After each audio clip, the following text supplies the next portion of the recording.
तो मेरा नाम मोहम्मद अस्तर है, जफरवाल का मैं रहने वाला।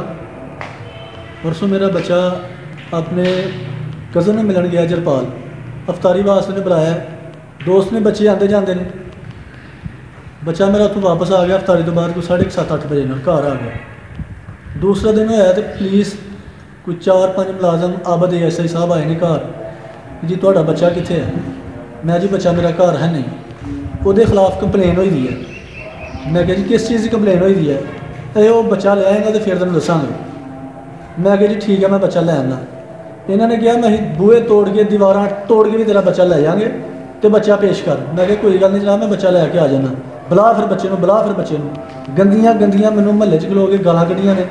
खैर कानून है, मैं इन्हां नाल कोई ऐसी बदतमीजी नहीं की। मैं ख्याल किया, मैं बच्चे ले आया। इन्होंने मेरे बच्चे 2-4 चपेड़ा मारिया ने, मेरे सामने मारिया ने, अपनी मोटरसाइकिल दबाया। तो मैं क्या मैनू तुहाडे नाल नहीं जान देना, मैं खुद लैके जाना। मैं उन्होंने बच्चे खुद लैके थाने गया जफरवाल। आबद ASI शकील मल्ला 2 मुलाजम होर ने जिन्होंने मैं नहीं जानता, ना तो नहीं जानता, शक्लों मैं जानना। बच्चे मैं कमरे के बिठाया, बच्चे कमरे बिठा के वापस आया, मेरे को बोलिया नहीं जा रहा। इन्होंने मेरे ते अंधाधुंध तशद्दद करना शुरू करता। 5-7 बंदियां ने डंडियां नाल सोटियां नाल बुलाया उत्थे मैनू, मेरे बच्चे भी मारिया मेरी अखां दे सामने। अंधाधुंध तशद्दद किया। तुसीं देख सकते हो कि मैनू किस गल का मैंने तशद्दद किया।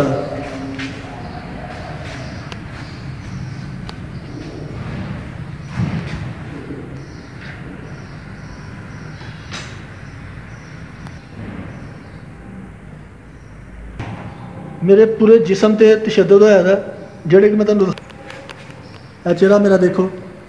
मेडिसिन खादे ने थोड़ा जिहा फर्क पिया, मैनूं दर्द बहुत हो रही सी, मैं तुर नहीं सकता। लेकिन मेरा बेटा है, मैं उसदा बाप हाँ।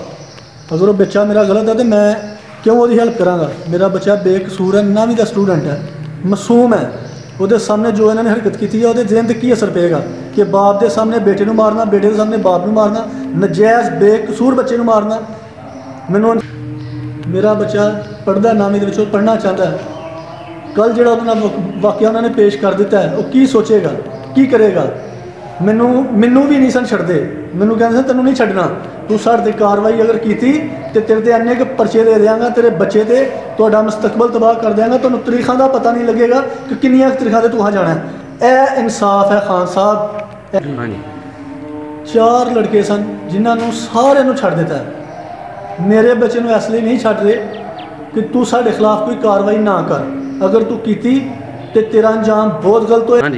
मेरे बच्चे को जबरदस्ती मनाया जा रहा है कि डकैती मन, होर भी मना लाँगे और जरपाल वाली डकैती तू मन, तू मनेगा। मैं उन्होंने रोया पिटिया वा यार मासूम बच्चे इस तरह का जुल्म ना करो। फिर उन्होंने मैंने क्या ऑप्शन दिता है कि साढ़े ते कार्रवाई ना करें, अगर तू साढ़े ते कार्रवाई की इन्ने के परचे तेरे ते दे देंगे तेरे बच्चे के कि मुस्तकबल थोड़ा तबाह कर देंगे। मदई आए ने जिन्हों के नाल वकूआ होया है, उन्होंने आके भी कहा गया बच्चे मुलजम नहीं, सारे मुलजम 3-4 मुलजम सन, सब ने उन्होंने छोड़ता है कि मेरे बच्चे को सिर्फ मेरे ते तशद्दद होया है कि कोई चीज़ ऐसी ना करे जिस सानू नुकसान होए। मेरे बच्चे को जनाब नहीं छड्ड रहे, मेरे बच्चे तो तशद्दद कर रहे हैं, 3 दिन तो तशद्दद कर रहे हैं। उन्होंने कह रहे हैं कि मेरा जुर्म है कि मैं अपने बेटे को बाप होने के नाते मैं अपने बेटे को अपने नाल लैके थाना जफरवाल गया। मेरे नाल की होया हुण तुसीं अपनी अखां नाल देख लो। अगर मैं गलत हाँ मैनूं सज़ा दी जाए, अगर मैं सही हाँ तो इस कानून को ठीक किया जाए। अगर ऐसे ही सिलसिले चलते रहे की बनेगा मेरे मुल्क का, की बनेगा मेरी नौजवानों का। मैनूं इंसाफ चाहिए जनाब। वज़ीर आज़म साहब ने मैं दरखास्त करना कि मैनूं जनाब इंसाफ चाहिए। RPO साहब ने मैं दरखास्त करना, IG साहब ने मैं दरखास्त करना जनाब मैनूं इंसाफ मिले, मैनूं इंसाफ दिलाओ। मैं मजदूर आदमी हाँ, मैं इन्हां दा मुकाबला नहीं कर सकता। मेरे बच्चे तो जनाब तशद्दद कर रहे सन, मेरे सामने कर रहे सन, उन्होंने कह रहे सन मन मन मन। मासूम बच्चा है, उन्होंने रो रहा है कि अंकल मैनूं नहीं पता, अंकल मैनूं नहीं पता। मैं अपने कज़न को मिलन गया, अंकल मैनूं नहीं पता किन्ने कीता। कहते हैं मन तू मनेगा तो तेरी जान छड्डांगे। रिश्वत जनाब उन्होंने मुझसे मांगी थी, मैं कहाँ से रिश्वत दूँ सर, मैं मजदूर आदमी हूँ, मैं कहाँ से रिश्वत मांगूँ, मैं नहीं दे सकता। मुझे उन्होंने इस तरह छोड़ा, मुझे उन्होंने ये कहा कि तुम हमारे पे कार्रवाई नहीं करोगे। मैंने अपने बच्चे की खातिर कह दिया जी मैं कुछ नहीं करूँगा। लेकिन आज 3 दिन से मेरा बच्चा अंदर है।